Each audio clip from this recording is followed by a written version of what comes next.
سوال اور ہے، کیا سطر کھل جانے سے وضو ٹوٹ جاتا ہے؟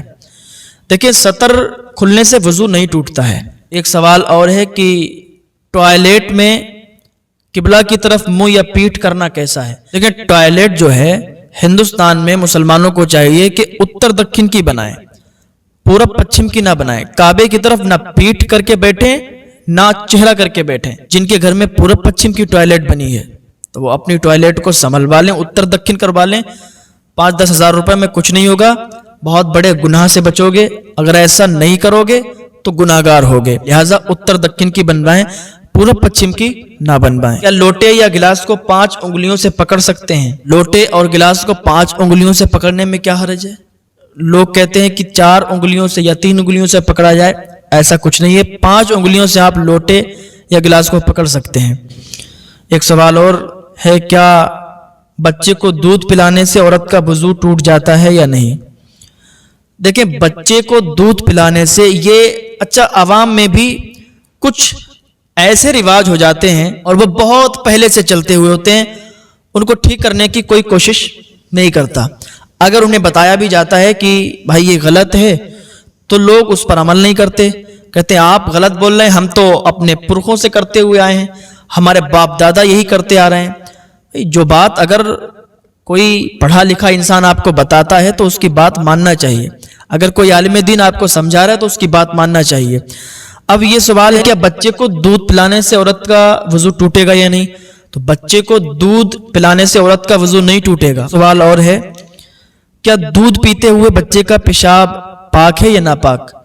تو دیکھیں، پیشاب دودھ پیتے ہوئے بچے کا ہو یا بوڑھے کا ہو یا جوان کا ہو، ناپاک ہوتا ہے، ٹھیک ہے، پیشاب پاک نہیں ہوتا۔ کیا انسان پیشاب کرنے سے ناپاک ہو جاتا ہے یا نہیں؟ دیکھیں، یہ ایک مسئلہ ہے۔ کسی نے پیشاب کیا، اب نہ تو پانی تھا نہ تو ڈھیلا تھا، تو اب بتائیں کیا پاک ہوگا یا ناپاک؟ تو اکثر لوگ جو پڑھے لکھے نہیں ہیں تو وہ یہی کہیں گے کہ ناپاک ہو جائے گا انسان، لیکن نہیں۔ یہ مسئلہ شاید آپ پہلے سن چکے ہوں یا نہ سنا ہو تو آج سنیں۔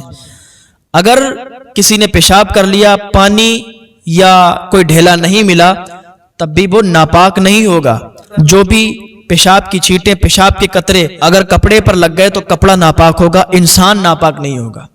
انسان ناپاک ہوتا ہے جس سے احتلام وغیرہ ہو جائے یا ہم بستری وغیرہ کرتا ہے تو اس چیز سے انسان ناپاک ہوتا ہے، لیکن پیشاب کر کے اگر اس نے استنجا نہیں کیا، پانی ڈھیلا نہیں تھا، تب ناپاک نہیں ہوگا۔ لیکن اگر کپڑے پر پیشاب لگ گئی تو اتنا کپڑا ناپاک ہو جائے گا، وہ کپڑا دھل کے وہ نماز پڑھ سکتا ہے۔ کیا جھپکی لگنے سے وضو ٹوٹتا ہے؟ دیکھیں، جھپکی لگنے سے وضو نہیں ٹوٹتا ہے۔ جیسے مسجد میں آپ نماز پڑھنے کے لیے گئے، بعض اوقات کیا دیکھا جاتا ہے، جمعے کی نماز میں لوگ آتے ہیں نماز پڑھنے، تو جمعے میں بہت لوگوں کو نیند آتی ہے، تو جمعے میں بہت لوگوں کو جھپکی آ جاتی ہے، سونے لگتے ہیں، تو جھپکی سے وضو نہیں ٹوٹتا ہے۔ ہاں، اگر آپ ٹیک لگا کر سو جائیں، ٹیک لگا کر اگر آپ سو گئے تو وضو آپ کا ٹوٹ جائے گا، یا لیٹ گئے آپ چت یا پٹ کسی طریقے سے تو وضو ٹوٹ جائے گا، لیکن بیٹھے بیٹھے اگر آپ کو جھپکی آئی تو وضو نہیں ٹوٹے گا۔ کیا بی سے ہم بستری کرنے سے سارے کپڑے ناپاک ہو جاتے ہیں یا نہیں؟ بی سے ہم بستری کرنے میں سارے کپڑے ناپاک نہیں ہوتے ہیں، جتنی جگہ پر اگر نجاست لگی ہے اتنے کپڑے ناپاک ہوں گے۔ اور سوال ہے کہ اگر نماز میں انگوٹھا اپنی جگہ سے تھوڑا سرک جائے تو کیا نماز ہو جائے گی یا ٹوٹ جائے گی؟ عوام میں یہ جہالت پتہ نہیں کس نے پھیلائی، لوگ کہتے ہیں کہ نماز پڑھو تو جو انگوٹھا ہے سیدھے پیر کا وہ بالکل جمع رہنا چاہیے، اگر وہ ہٹ گیا تو نماز ٹوٹ جائے گی۔ یہ جہالت ہے، ایسا کچھ نہیں ہے۔ اگر آپ کا انگوٹھا ہٹ بھی جائے تو نماز میں کوئی فرق نہیں پڑے گا، نماز ہو جائے گی۔ کیا نمازی کے آگے سے ہٹ سکتے ہیں؟ کہ ایک انسان نماز پڑھ رہا ہے اور ایک انسان اس سے اگلی والی صف میں بیٹھا ہوا ہے، اب پیچھے والا تو نماز پڑھ رہا ہے اور آگے جو بیٹھا ہوا ہے اس کی نماز مکمل ہو گئی، اب وہ وہاں سے ہٹنا چاہتا ہے تو کیا کرے؟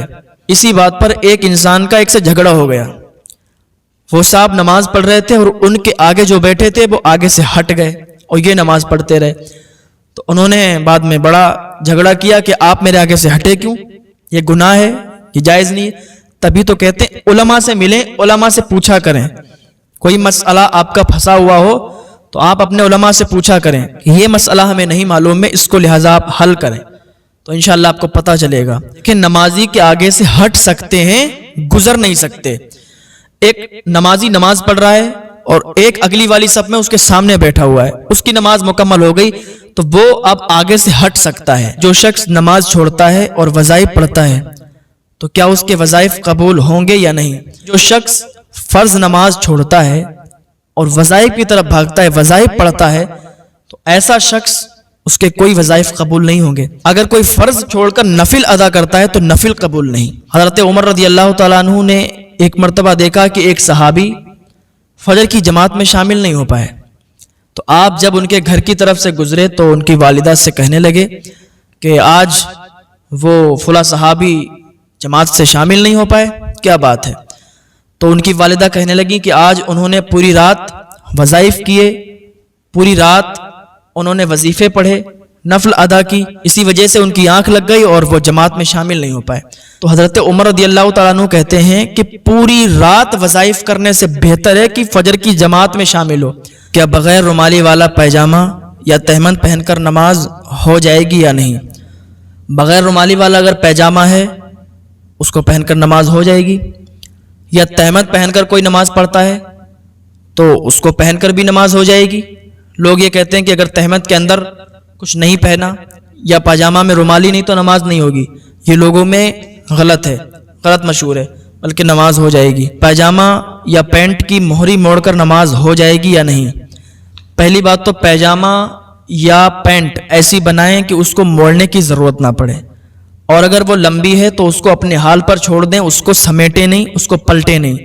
اگر جو شخص پیجامہ یا پینٹ کی موری سمیٹ کر نماز پڑھتا ہے اس کی نماز مکروہ تحریمی ہوتی ہے، وہ نماز دوبارہ پڑھے گا۔ اور یہ ایک مسئلہ ہے، اگر نماز میں کوہنی کھلی ہیں تو نماز ہوگی یا نہیں ہوگی؟